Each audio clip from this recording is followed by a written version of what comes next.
Mahatattva, the Mahatattva is the principle of material creation, and when it is agitated by the will of the Supreme, at first the modes of passion and goodness are prominent, and afterwards the mode of passion being generated in due course by material activities.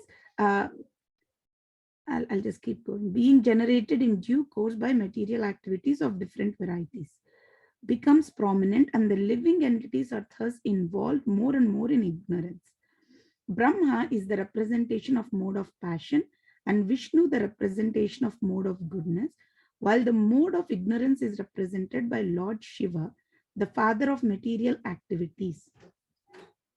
Material nature is called the mother, and the initiator for materialistic life is the father, Lord Shiva. All material creation by the living entities is therefore initiated by the mode of passion. So I'm like, when it went back to mode of passion, but mode of passion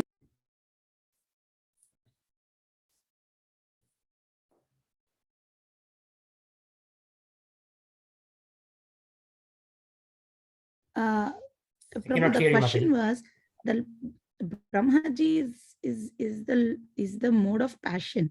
But when in this statement, all material creation by the living entities is therefore initiated by the mode of passion. With the advancement of the duration of life in a particular millennium, the different modes act by gradual development, not that, the earlier line. So they were comparing back Lord Shiva as the father of material nature, which is the age of Kali, which is all full of passion, right? So how come Lord Shiva became the father rather than Brahma? Yeah, that is the interesting part, right? Initiator for materialistic life is Lord Shiva. So when the soul falls into mode of ignorance, that is the starting point. Initiator for material life is Father Lord Shiva. You see this? He's the initiator. But then what happens? By doing material activities, we come under the purview of mode of passion, which is department of Lord Brahma. Right, Prabhu.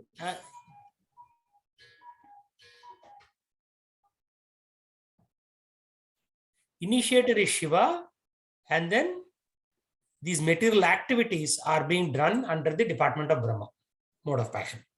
So both are correct. Initiation is by Shiva, actual execution is by under the mode of passion, which is predominated by Brahma. Oh, okay. Okay. It's very tricky because without the mode of ignorance, there is no matter, right? This whole matter is produced by mode of ignorance. Otherwise, we are spirit souls. We are not even supposed to be here. We are supposed to be in the spiritual world. Right. Now, I was thinking age of Kali was mode of ignorance, but when I saw mode of passion, I'm like, okay, there is at least hope here. So yeah, I mean, the age is in mode of passion, and then we do material activities, but passion quickly degenerates into ignorance. And initiator of ignorance is anyway Lord Shiva. So first we fall under that ignorance, and then we do a lot of material activities that in a certain sense, it elevates us to mode of passion. But then as you play in the mode of passion for a long time, just like if you work non-stop for 10 hours at the office, then you don't want to do anything, right? You fall into that ignorant kind of mentality. So they are related. Materialistic initiation is ignorance, materialistic activity is passion, but when you engage in too much materialistic activity, again, you fall into ignorance. So both are correct. Yeah, this is a very good question. So is Shiva with you or is it separate? No, Prabhu, he's in his room. I'll ask him to join. Yeah, because you're asking good questions. Let him also benefit. Right. 1 second, I'll ask him.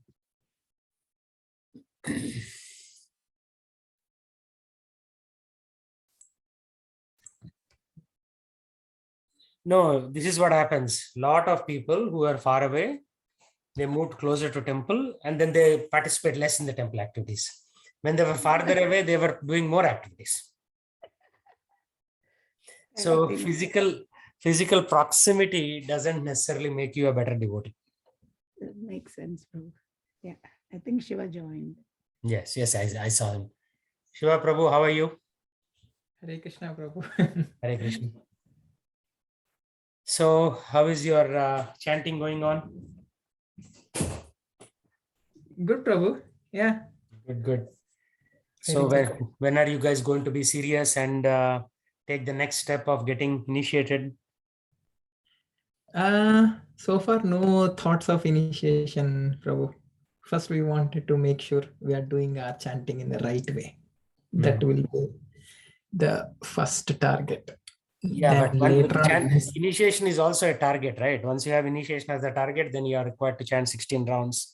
You are required to regularly read Bhagavad Gita, Srimad Bhagavatam. So that is kind of a forcing function.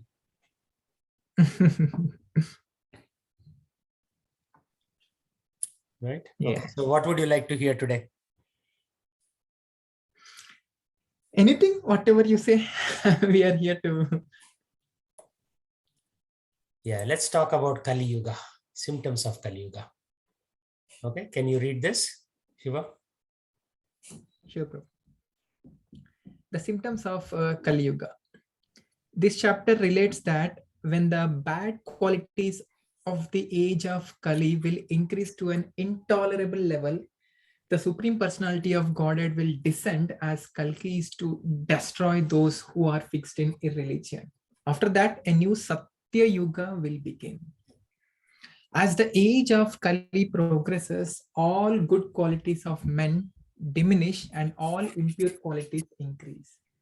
Atheistic systems of so-called religion become predominant, replacing the codes of Vedic law. The kings become just like highway bandits. The people in general become dedicated to low occupations, and all the social classes become just like Sudras. All cows become like goats. All spiritual hermitages become like materialistic homes, and family ties extend no further than the immediate relationship of marriage.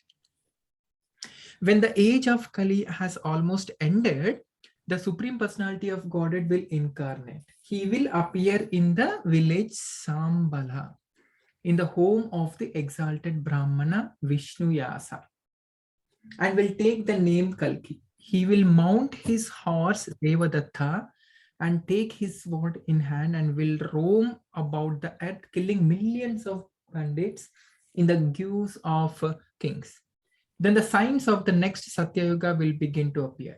When the moon, sun, and the planet Brihaspati enter simultaneously into one constellation and conjoin in the lunar mansion Pusya, Satya Yuga will begin. In the order of Satya, Treta, Dwapara, and Kali, the cycle of 4 ages rotates in the society of living entities in this universe.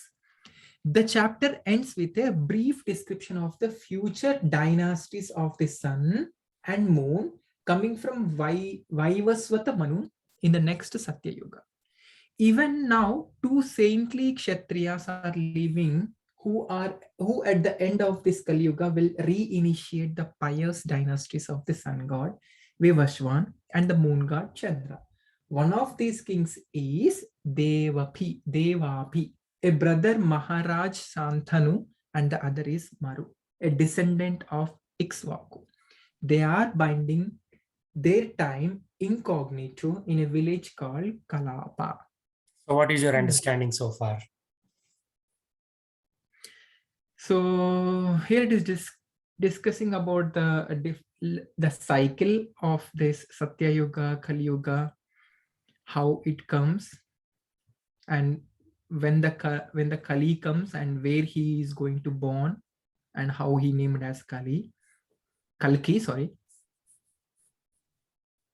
Yes. And yeah. And then there's the two, Chandravamsha and Suryavamsha. They will also come together.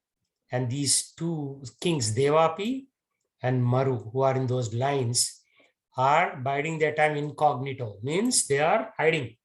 They are there already on this planet. They're waiting for the end of Kali Yuga to happen.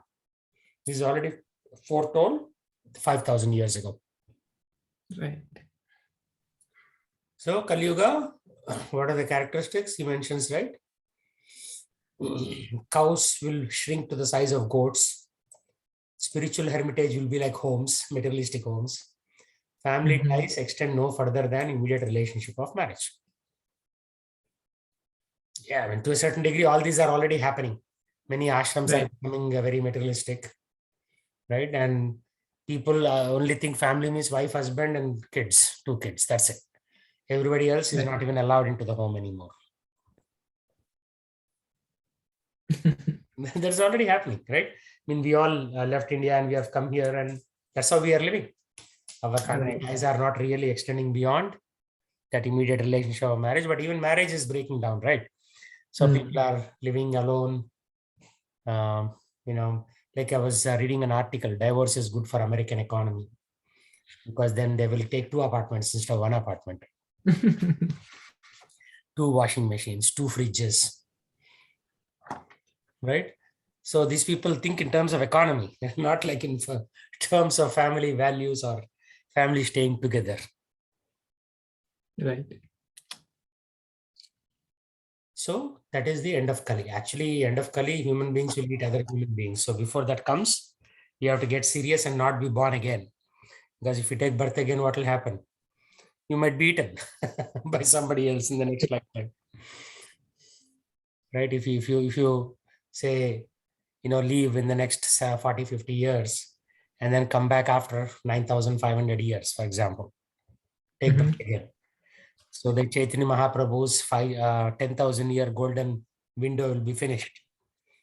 And then it's all like dog eat dog type of mentality.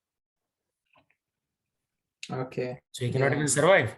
So that is the important reason why we need to get serious now and aspire for liberation. Because if you take birth again at the wrong time, in the wrong city or the thing, then your life will be very, very miserable.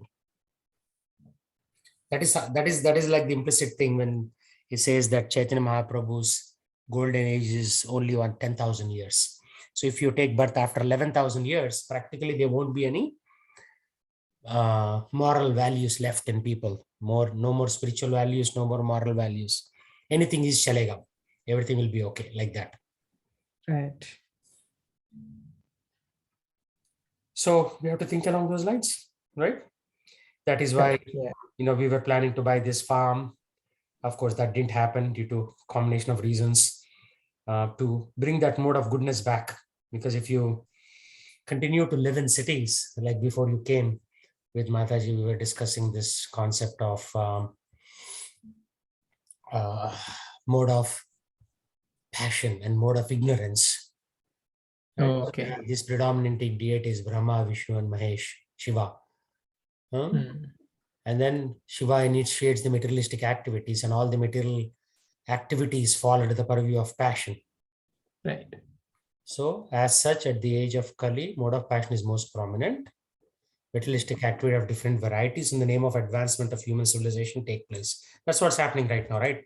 Everybody is trying to invent more and more things, like various kinds of rockets, various types of electric cars, various types of computers. So all this is like the materialistic age. To a certain extent, it was okay until like 20, 30 years ago, but now it is just getting out of hand. Oh, yeah. Too many devices, too little peace. Right? Yeah, true.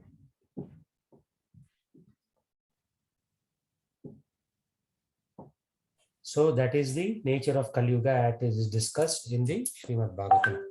And we have to take it seriously, because if we don't, then there'll be other problems that will come. Let's go on to the next chapter summary.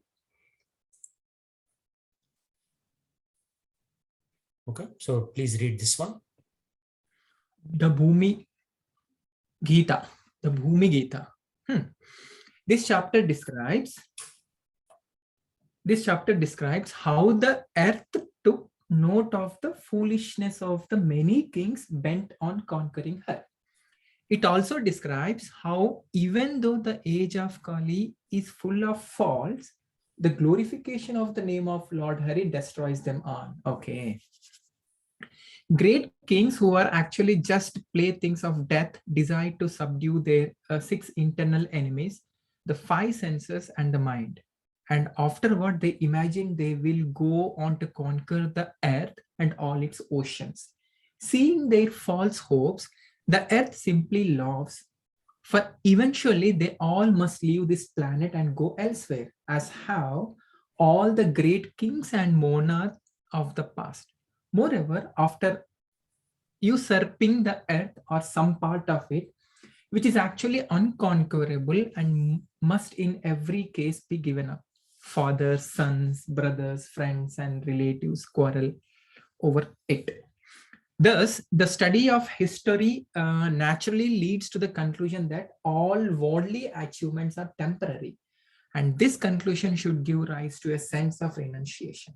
Ultimately, the highest goal of life for any living entity is pure devotion to Lord Krishna, which annihilates all inauspiciousness. In the age of Satya, religion was complete, still possessing its 4 legs of truth, mercy, austerity, charity. With the coming of each succeeding age, starting with Treta, these religious qualities each diminish by 1/4. In Kali Yuga, the legs of religion retain only 1/4 of their power, and even that will be lost with the progress of the age. The mode of goodness is predominant during Satya Yuga, and the mode of passion is predominant during the Treta Yuga. Okay. The mixed modes of passion and ignorance are predominant during Dwapara Yuga. And in the age of Kali, the mode of ignorance is predominant. Atheism, the smallness and inferiority of all things, and devotion to the genitals and belly are very much evident in the age of Kali. Living entities contaminated by the influence of Kali do not worship the Supreme Lord Sri Hari, even though they can be freed from all bondage and easily achieve the supreme destination simply by chanting the glories of his name and taking shelter of him. But if somehow or other the Supreme Personality of Godhead becomes manifest within the hearts of the conditioned souls in Kali Yuga, then all faults of place, time, and personality inherent in the age will be destroyed. Kali Yuga is an ocean of faults, but it possesses one great quality. Simply by the chanting of the name of Krishna, one can be delivered from material association and attain the absolute truth. All that was accomplished in the age of Satya by meditation, in the age of Treta by sacrificial performance, and in the age of Dwapara by temple worship is easily gained during the Kali Yuga by the simple process of Hari Kirtana. Yeah. So, Kali Doshe Niraya Rajan. Ekahi asta Mahadguna means there is one kind of Mahadguna. Kirtanevasya Krishnasya Mukta Sangha Param Vrajet. That's the verse that is being translated in English by Srila Prabhupada. So, what is happening is, as Kali Yuga progresses, everything will be basically broken down and no concept of religion will exist. We are already seeing that. And but there is one good thing, that good thing is chanting of Hari's names will counteract all these negative qualities. Right. Let's go to the next one. Yeah, continue reading. The 4 categories of universal annihilation. This chapter discusses the 4 kinds of annihilation: constant, occasional, material, and final, and the chanting of the holy name of Lord Hari, which is the only means of stopping the cycle of material life. 1,000 cycles of 4 ages constitute 1 day of Brahma. 1,000 cycles of 4 ages. And each day of Brahma, called a Kalpa, contains within it the lifetimes of 14 Manus. The duration of Brahma's night is the same as that of his day. During this night, Brahma sleeps and the 3 planetary systems meet destruction. This is the Naimitika Naimitika, or occasional annihilation.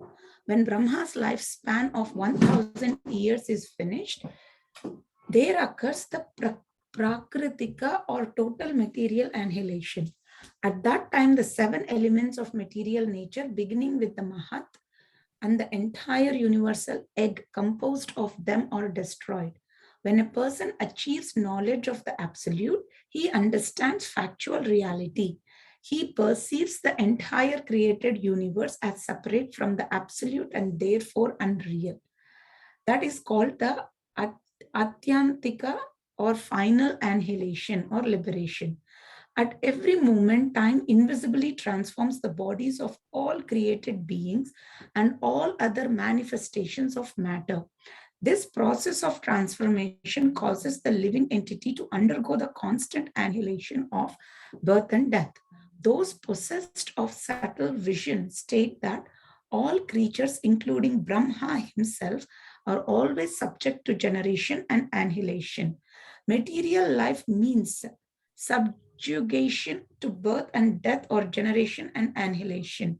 The only boat suitable for crossing the ocean of material existence, which is otherwise impossible to cross, is the boat of submissive hearing of the nectarian pastimes of the Supreme Personality of Godhead. So this is the time, right? So there are some graphical views that people have presented. Whatever is said in this paragraph, they have presented in form of graphical views. I'm trying to see. I used to have that in my Kind of a hard tree disk. or What's that? it was kind of a ladder, right, Prabhu? Yeah, it's kind of a ladder. We covered that earlier in one of the classes, but I'm not finding that. Vedic Yugas, maybe if we put like that. Right, I'm not finding that one right now, but I'll find it, no problem. So the other possibility is Manvantara.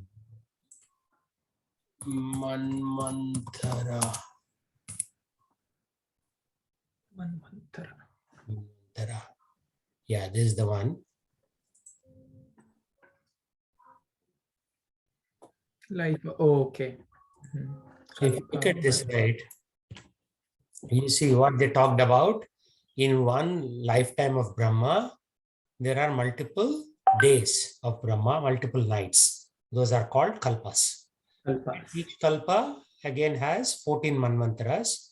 Each one manvantara is 71 Divya Yugas.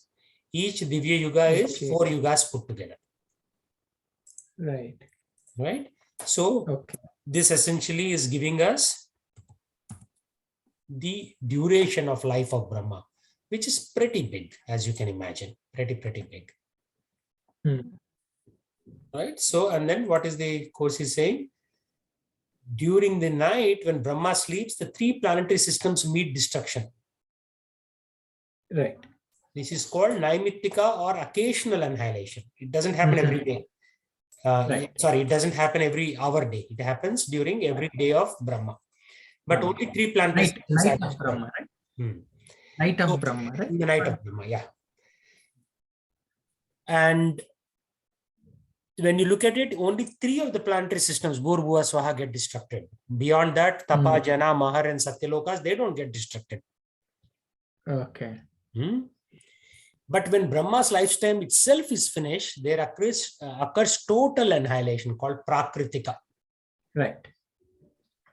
Right? Even the Mahat Tattva gets destroyed. Mahat Tattva is the sum total of all material creation. Even that gets destroyed. Okay. Like these modern scientists say, they say black hole, this and that. Black hole is just like one little planet getting annihilated. Here we are talking about entire universe getting annihilated. That nobody wants to even think about. To think about that the universe that they are living in gets annihilated, that's a very scary thought. And then what happens is entire created universation are separate from absolute truth and therefore unreal. So when a person comes to the understanding right? That everything gets annihilated. That's called Atyantika, or final annihilation. Liberation. Yeah. So, Naimittika, Prakritika, and Atyantika. 3 different kinds of annihilation are possible with the universe. So, when you think of all this, right, we are trying to work very hard to build a home. Not only the home will be destroyed, not only this planet will be destroyed, the entire universe will be destroyed. Right? And then if you are not ready, then you won't be liberated. What will happen is you will again take a, go into the body of Garbhodakshaya Mahavishnu, and then again come back at the start of the next Satyuga. The cycle will keep on continuing. So this cycle that you see will keep on continuing. Essentially, you will see this, and then there'll be a second life of Brahma. Right. Yeah. And you and I are coming back again in the second life of Brahma.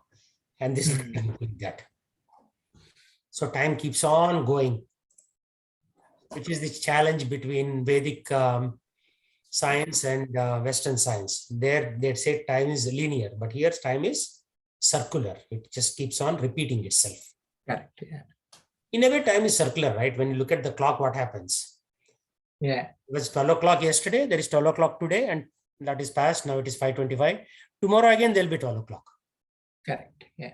So time is repeating, but they think that time is always linear. Okay, so please read, one of you. Okay, Sukadeva Goswami's final instructions to Maharaj Parikshit. Okay. This chapter explains how King Parikshit's fear of death from the snake bird Takshaka was averted by Sukadeva Goswami's brief instructions on the absolute truth. Having in the last chapter described the 4 processes of annihilation that act in this material world, Srila Sukadeva Goswami now reminds Parikshit Maharaj how he had previously, in the third canto, discussed the measurement of time and of the various millennia of universal history. During a single day of Lord Brahma, constituting 1000 cycles of 4 ages, 14 different Manus rule and die. Thus, death is unavoidable for every embodied being, but the soul itself never dies, being entirely distinct from the material body. Sri Sukadeva Goswami then states in the Srimad Bhagavatam, he has repeatedly chanted the glories of the Supreme Soul, Lord Sri Hari, and from whose satisfaction Brahma takes birth and from whose anger Rudra is born. The idea, I will die, is simply the mentality of animals because the soul does not undergo the bodily phases of previous non-existence, birth, existence, and death. When the body's subtle mental covering is destroyed by transcendental knowledge, the soul within the body again exhibits its original identity. Just as the temporal existence of a lamp comes about by the combination of oil, the vessel, the wick, and the fire, the material body comes about by the amalgamation of the 3 modes of nature. The material body appears at birth and displays life for some time. Finally, the combination of material modes dissolves and the body undergoes death, a phenomenon similar to the extinguishing of a lamp. Sukadeva addresses the king saying, you should fix yourself in meditation upon Lord Vasudeva, and thus the bite of the snake bird will not affect you. So Sukadeva Goswami is telling, right, Maharaj Parikshit, who was cursed by a sage, Fringi, to die within 7 days. So he's saying that, okay, this concept of I will die is the mentality of animals because you don't die. Soul is always there. When you think in terms of Lord Brahma's lifetime and how many Manus ruling and dying, it's like 1000 cycles of the 4 ages, this Chatur Yuga, right? Satya, Treta, Dwapara, Kali. That times 1000 is day of Brahma, that times 1000 is night of Brahma. When you look at that long things, what we are doing, working for Microsoft, Amazon, is just like not even a speck of time, right? It's just like small, it cannot even be counted. That's how short our life is. Like we are born and we die. when somebody is looking from Brahmaloka, Oh, your okay. birth and death are fraction of a second Yeah. Okay. compared to their life, our death and birth. But in the meantime, we have all these desires and we are expanding and this and that. So, of course, you should still use your life to serve Krishna. And if you don't serve Krishna, then liberation is not possible. But to think that you can achieve something is a fallacy. It's like, it's not possible because your whole, just like sometimes you see there's a little wasp that enters, suddenly it will go to the light, and because of the extreme heat, it will just drop dead. So its total lifespan will be like a second or less from your perspective. Similarly, from Brahma's perspective, your life and my life is a fraction of a second. He just looks at us and we are already dead. Right? So when you understand all this, then hopefully our eyes will be opened and we will do something meaningful with our life. Right. Nice. Continue. Maharaja Parikshit passes away. This chapter describes Maharaj Parikshit's attainment of liberation, Maharaj Janamajaya's performance of sacrifice for killing all snakes, the origin of the Vedas, and Srila Vedavyasa's dividing of the Vedic literature. Okay. After hearing the words of Sri Sukadeva, Maharaj Parikshit stated that by having listened to the Bhagavatam, which is the compendium of the Puranas, and which is full of the nectarian pastimes of the Supreme Personality of Godhead, Lord Uttama Sloka Parikshit had attained the transcendental position of fearlessness and oneness with the Supreme.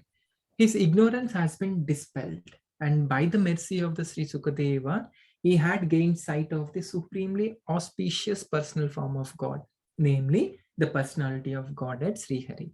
As a result, he had cast aside all fear of death. Sri Parikshit Maharaj then begged Sukadeva Goswami to permit him to fix his heart upon the lotus feet of the Lord Hari and give up his life. Granting this permission, Sri Sukadeva rose and departed. Subsequently, Maharaj Parikshit, free of all doubts, sat down in yogic posture and merged himself in meditation upon the super soul.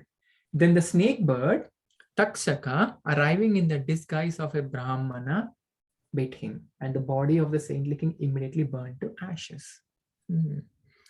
Janamajaya, the son of Parikshit, became very angry when he received the news of his father's death, and he began a sacrificial performance for the purpose of destroying all the snakes. Even though Takshaka received protection from Indra, he nevertheless became attracted by the mantras and was about to fall into the fire. Seeing this, Brahaspati, the son of Angirasa Rishi, came and advised Maharaj Janamajaya that Takshaka could not be killed because he had drunk the nectar of the demigods. Furthermore, Brahaspati said that all living entities must enjoy the fruits of their past activities. Therefore, the king should give up this sacrifice. Janamajaya was thus convinced by the words of Brahaspati and stopped his sacrifice. So that's the end of what? End of Parikshit Maharaj. And then Janamajaya was trying to do a sacrifice, killing all the snakes. But then he was convinced by Brahaspati. No, Angira Rishi, right? No, wait a minute. Your word, son of Angira Rishi, Brahaspati comes and he convinces him. No, don't do it. Similar happened when Parshuram was killing all the Kshatriyas. What does Lord Ram come and say? That's fine. It is providence. You cannot really stop it. So don't you go and start killing all the Kshatriyas. Leave them alone. Okay. 21 times the Parshuram kills, right? 21 generations of Kshatriyas. Okay. Continue. This is done, right? Okay. Thereafter, Suta Goswami, in response to questions from Sri Shaunaka, described the divisions of the Vedas. From the heart of the topmost demigod, Brahma, came the subtle transcendental vibration, and from this subtle sound vibration arose the syllable Om, greatly potent and self-luminous. Using this Omkara, Lord Brahma created the original Vedas and taught them to his sons, Marichi and others, who were all saintly leaders of the Brahmana community. This body of Vedic knowledge was handed down through the disciplinic succession of spiritual masters until the end of Dwapara Yuga, when Lord Vyasadeva divided it into 4 parts and instructed various schools of sages in these 4 Samhitas. When the sage Yajnavalkya was rejected by his spiritual master, he had to give up all the Vedic mantras he had received from him. To obtain new mantras of the Yajurveda, Yajnavalkya worshipped the Supreme Lord in the form of the sun god. Sri Surya Deva subsequently fulfilled his prayer. Yeah. So if you make mistakes and your spiritual master kicks you out, then you have to give up all the things, mantras that you receive from him. Oh, okay. Okay. I mean, hopefully we'll not come to that situation, but there is a precedent here, right? So spiritual master doesn't like you anymore because you became crazy or you're doing bad things. He'll say, okay, that's it. I will withdraw my power. You have to give up whatever mantras I gave you. Now you're on your own. Oh, okay. So yeah, Srimad Bhagavatam has so much knowledge. Right? Oh, yeah. People have no idea what all this is, right? They think just going to office, buying groceries, cooking, eating, and going to sleep. That's what it's like. Kali Yuga, that's what the whole bodily focus increases and practically no spiritual focus. Exactly, yeah. Okay, continue. The Puranic literatures. In this chapter, Sri Suta Goswami describes the expansion of the branches of the Atharva Veda, enumerates the compilers of the Puranas, and explains the characteristics of a Purana. He then lists the 18 major Puranas and finishes his account by stating that any person who hears about these matters from someone in a proper disciplining succession will acquire spiritual potency. We should also acquire spiritual potency because we are hearing it in the proper disciplined succession, coming from Krishna to Bhaktisiddhanta to Prabhupada and to us, right? Right. So if we are in the right mood, then we will get those powers of those mantras. If we are in the wrong mood, no matter what, they won't. Right. Okay. Yeah. Continue. Markandeya's prayers to Naranarayana Rishi. This chapter describes how Markandeya Rishi performed austerities defeated by his potency Cupid and all his associates, and offered prayers to Lord Sri Hari in his forms of Naranarayana. Sri Shaunaka was confused about the extraordinary long lifespan of Sri Markandeya, who had taken birth in Shaunaka's own dynasty, yet who had moved about alone in the ocean of devastation millions of years previously and seen a wonderful young child lying upon a banyan leaf. It seemed to Shaunaka that Markandeya had lived through 2 days of Brahma, and he asked Sri Suta Goswami to explain this. Okay, hold on there for a minute. You know the meaning of 2 days of Brahma? How big is it? It's 2 Divya Yugas. 2 days of Brahma is it 2 Divya Yugas? Oh no, it will be. No, it's more than that. It's more than that. Right. 1000 Divya Yugas is day of Brahma, 1000 Divya Yugas is night of Brahma. Oh. So it will be. Life of Brahma is 1 kalpa. No, not life of Brahma. Day of Brahma is 1 kalpa. So he was in what? 2 Divya Yugas. So this is 1 Divya Yuga. This is what 2 Divya Yugas is. It will be 2 segments like this. So it will be 0.64 million years. Right. So people, cannot understand this. So they say these are all fairy tales. But actually it is true. I mean, he was able to see. Wait a minute. 2 days of Brahma is not million, 4.32 plus 4.32 billion, 8.64 billion earthly years. Get the point? 2 days of Brahma. Days of Brahma. Okay, it's double of that, yeah. Okay, continue. Suta Goswami replied that the sage Markandeya, after receiving the purificatory ritual of Brahmanical initiation from his father, had fixed himself in the vow of lifelong celibacy. He then worshipped the Supreme Lord Hari for 6 lifetimes of Manu. In the 7th Manvantara, Lord Indra sent Kamadeva, Cupid, and his associates to interrupt the sages' austerities. But Markandeya Rishi defeated them by the potency generated from his penance. So basically, if you have the potency generated from your penance, then nobody can defeat you. Otherwise, somebody will say, hey, Shiva, there is a cricket match going on, come. And you'll immediately go for that. Right. You'll say, oh, who cares about Bhagavad Gita class? Let's go to cricket match. Yeah. Right? You used to come regularly, but now you're not coming, which means that your potency has gone down and other people are interrupting your austerities now. Correct, yeah. So you have to think through all these things.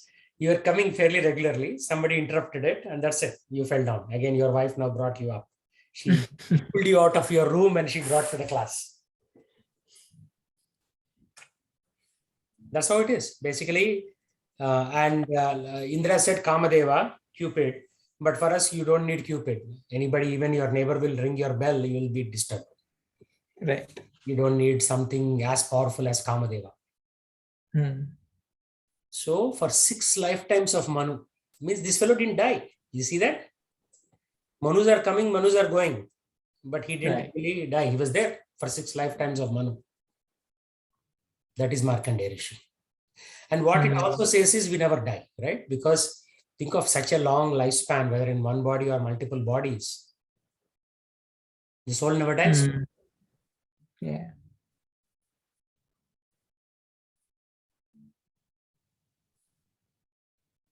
Okay, continue. Then to show mercy to Markandeya, Lord Srihari appeared before him in the form of Naranarayana. Sri Markandeya prostrated himself in obeisance and then worshipped the lords by offering them comfortable seats, water for washing their feet, and other respectful presentations. He then prayed, O Almighty Lord, you bring to life the vital air of all creatures, and you also protect the 3 worlds, vanquish distress, and award liberation. You never allow those who have taken shelter of you to be defeated by any kind of misery.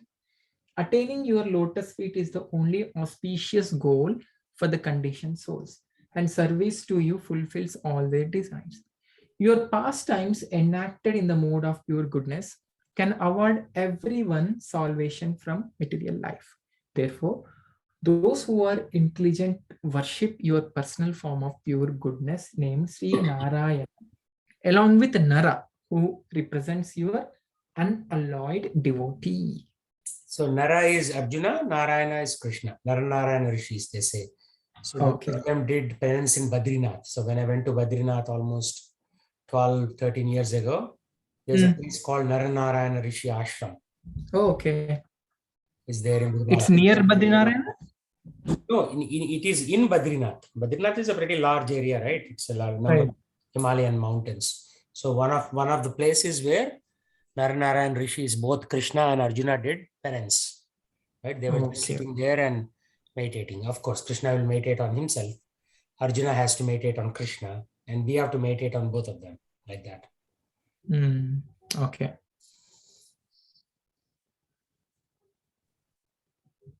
Okay, continue.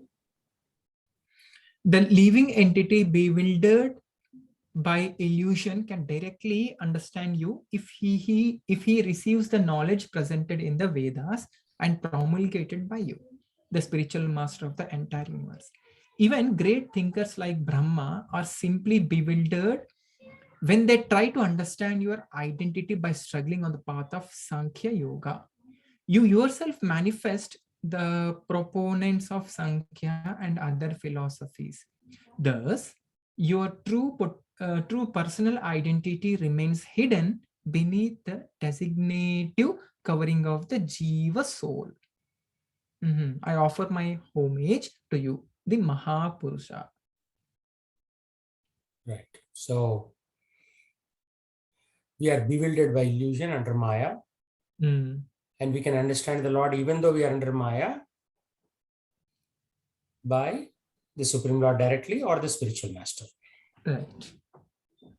So now that brings to the point. Now, having read all this, you should become very serious in your chanting, because our lives are very insignificant and we are continuously taking birth again and again and again for a very, very long time. At some point, we have to get out of this cycle of birth and death. So this has to impress upon you the importance of taking up to the chanting and in one lifetime getting out of this cycle of birth and death. Otherwise, we'll keep on taking birth again and again and again. That's why I started the class with asking the question, when are you going to get initiated? Because with initiation comes seriousness, and with seriousness comes progress.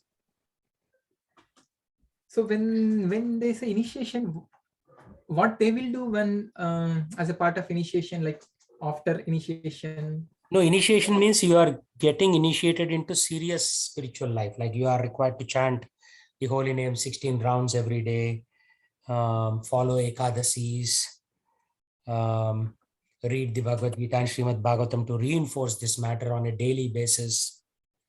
Right? So Diksha means you're saying, okay, పట్టుదలతో ఉంటాను ఈ దీక్ష తీసుకున్న తర్వాత ఇంకా నేను back వెళ్ళను అని చెప్పి. That's all it is. Right now you can go back, like you came to some Friday or Saturday classes and then you stopped coming because there were other things that it is called the glare of Maya. So Maya will put some bright shiny object on the right side. So you'll get up and go there and then you'll never come back here. Okay. So with initiation, you are reminding yourself, oh no, I have to do it. This is very, very important for me. And I've seen after initiation, people transform a lot. The potency comes from that Diksha process also. They become more serious. And I've seen people become very, very serious after initiation. So what you do is you take shelter of a guru, and then you basically, the guru will give you a spiritual name, like mine is Radhika Gopinath Das. Right? Usually Ramesh, now it becomes Radhika Gopinath Das. So in the fire sacrifice, all our fast karma will be burnt. But again, you can make fresh new karma, bad karma. But if you become serious, then all of your past karma is burnt in the fire sacrifice on the initiation day. And then after initiation, I felt very, very light. I felt very, very happy because all that karmic reactions go away. But again, we'll start building new ones. But hopefully, if you chant Hare Krishna regularly and follow the principles, then it cannot come and touch you. Right. So you should think about it. Like, like people much younger than you, like Aryan Deshpande, he's not here today, but he's already thinking of initiation. He's only 18 years old. My daughter took initiation when she was when she was 20 years old. About a year ago, she took initiation. So because after initiation, you need sufficient runway to do these devotional practices to attain liberation. If you take initiation when you are 70, how many years are left for you? You never know. You never know. So sooner the better. Prahlad Maharaj says you should start this process at the age of 5. 5 years old. Right? Even your kids are crossed 5 right now. So sooner the better. That's why not only you, but you should also encourage your kids to take up this process and quickly come to that Diksha. And the spiritual master will initiate you. But for that, you have to be serious, right? They will, once they look at you, they will know how serious you are. Just by face reading, they will tell you. They will be able to tell whether you're serious or not. Oh, okay. But then you have to be serious. What is left? What more will you do? You'll become a principal, you'll become a senior principal, you'll become a director.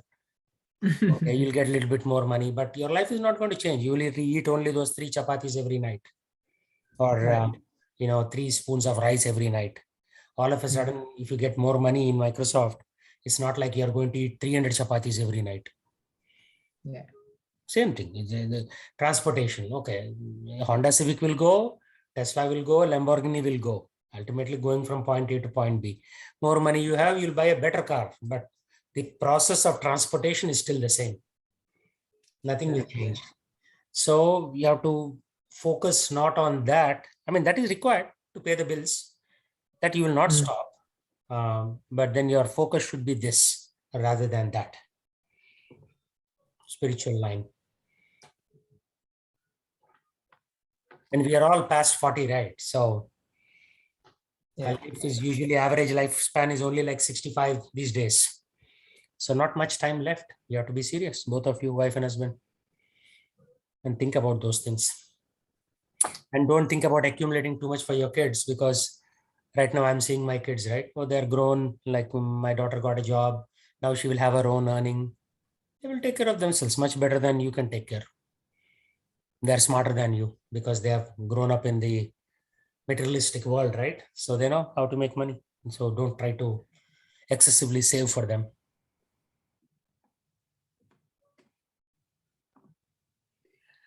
Prabhu, on that note, when you are chanting, how important is it to chant with Japmala? Japmala is a discipline, right? With the Japmala, you are protected. You are counting the 108. You can chant on your fingers also, but then you will lose track very soon when you're chanting on your fingers. But Japmala, total discipline, because you start in one end till you come back to the same point, that a Krishna bead, the big bead. You have not finished your round, so you cannot cheat yourself also. Because I used to do this. I used to chant on my fingers and then I used to lose count. Oh, I finished my rounds. But in fact, I didn't, right? Because, in one of the round, I may have done 100 mantras. One of the round, 98. One of the round, I may have exceeded, right? 115.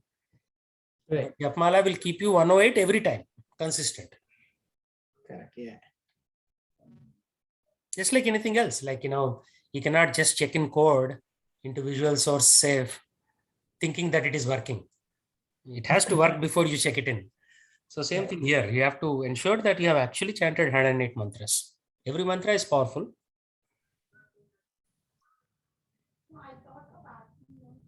Yeah.